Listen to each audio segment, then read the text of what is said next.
As for GME, we got the mixed shelf file. Wow. We got the preliminary number below consensus. Going to open below 22. Right. Jim? Yeah, look, I mean, you know, they're going to offer stock. They do it at the money, so they're not going to club the stock. I wish they'd done it the day before, but I think they had to put out the horrible preliminary results before they do this.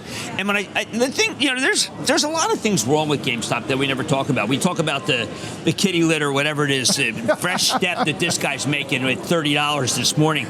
He's clearly an ill-advised. I didn't call him a joker. I don't do that stuff anymore. But there is a real problem. It's an existential problem.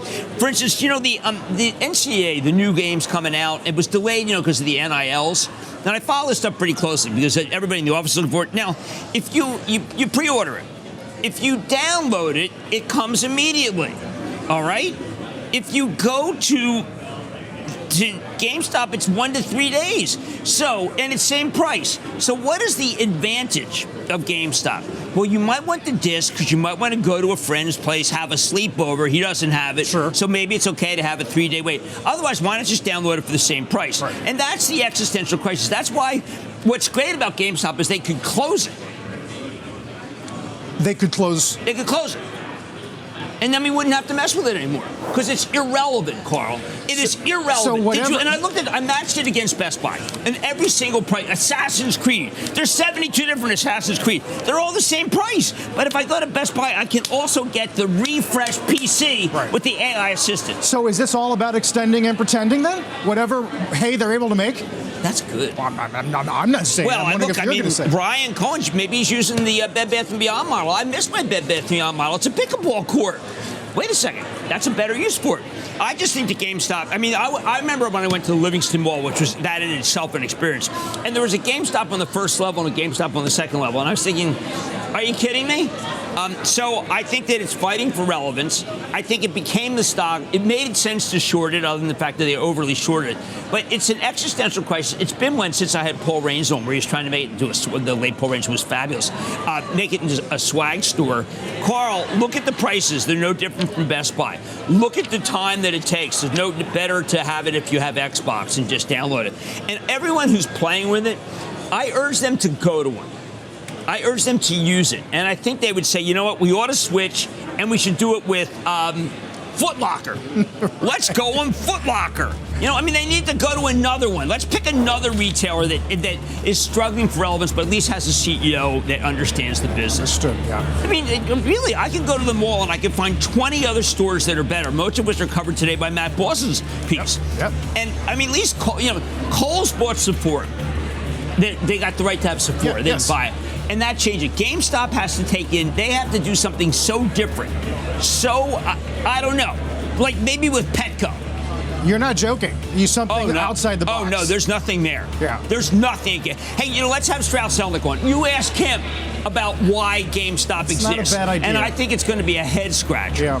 We'll talk to him at 11, as we said. They could offer, I don't know, like Buc-ee's has great sandwiches in Texas. Merge it with GameStop. If I were them, I would do a GameStop-like stock offering and just get that balance sheet in line. I know, that's awful, but geez, GameStop's got that. They've got Assassin's Creed, they got the Netflix, and got the game, what is that? They have all the things on.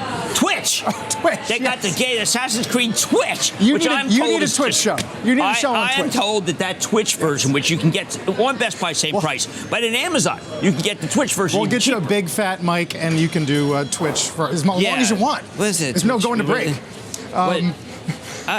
Look, Red Dead Redemption, I understand. My nephew, head writer and sole writer, when I get this, when I'm late with my copy, he's playing the Red Dead Redemption. Yes. Uncle Jumbo, you're really late with the Journal copy. Today says Microsoft's going to put Call of Duty on a subscription service, quoting some sources. There you go. Look, that was a brilliant thing. It was fought by the FTC, and I'm not saying anything bad about the FTC anymore, other than that it was fought. It didn't work. First, I don't blame GameStop if they choose to raise capital. Let's be real. I don't like dilution, and I know you don't either.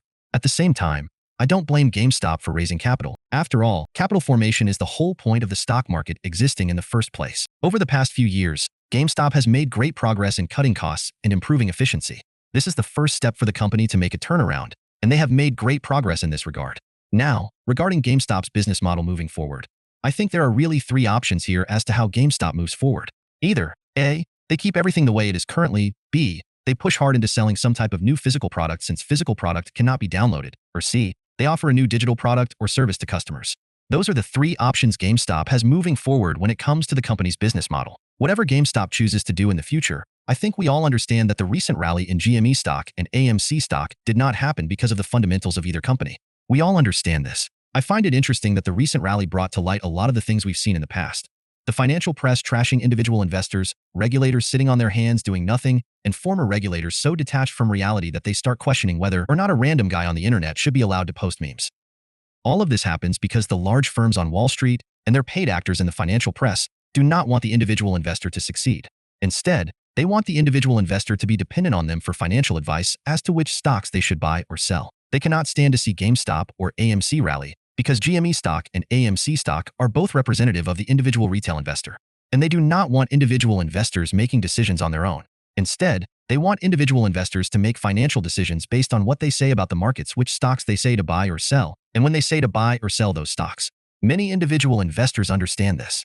As a result, many investors are no longer relying on the opinions of money managers on Wall Street or their paid actors in the financial press. And instead, many investors are making their own financial decisions. This infuriates the financial media and their overlords on Wall Street. After all, if individual investors are making their own financial decisions, then they don't need someone else to manage their money for them, and they don't need the opinions of the financial media either. That's really what this is about. Please leave a like on this video so more people will see it. And while you're down there, please consider subscribing. It's free, and you can always change your mind. Thanks for watching, and hopefully I'll see you in the next video.